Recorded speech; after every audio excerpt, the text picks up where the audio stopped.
అయ్యండి.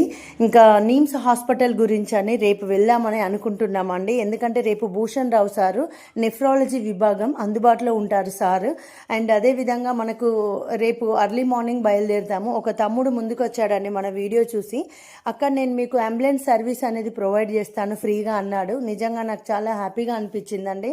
మానవత్వపు సంబంధాలు మంటగలిసిపోతున్న ఈ సమయంలో నిజంగా మీరంతా మానవత్వం ఉందని ఆ సంబంధాలను మీరు కాపాడుతున్నారు. మీకు అందరికీ కూడా చాలా అంటే చాలా మేము రుణపడి ఉన్నామండి.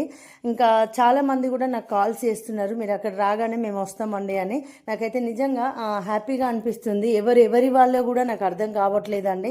మీ అందరికీ కూడా నేను నమస్కారాలు తెలియజేస్తున్నాను.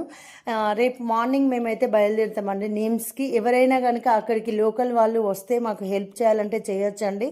మీరు ఒక ప్రాణాన్ని కాపాడిన వారు అవుతారండి. ఇది నేను చేసే చివరి ప్రయత్నం అండి. ఎందుకంటే మనం చూస్తూ మనిషిని కోల్పోలేం కాబట్టి మన సాయశక్తిలో ప్రయత్నం చేయాలనేది. ఇంకా దీంతో నేను ఈ ప్రయత్నాలన్నీ ఆపేస్తానండి.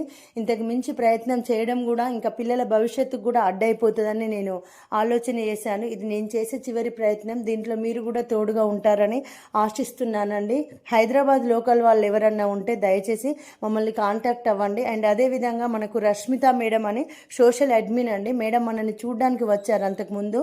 మేడం కూడా రెస్పాండ్ అయ్యారు. మీరు రాగానే మీకు నేను నీమ్స్లో బెడ్ అయినా ఏదైనా కూడా నేను అరేంజ్మెంట్ చేయిస్తానమ్మా, మీరు బాధపడకండి అని మేడం ముందుకు వచ్చారండి. మీ అందరికీ కూడా నిజంగా చాలా చాలా ధన్యవాదాలు.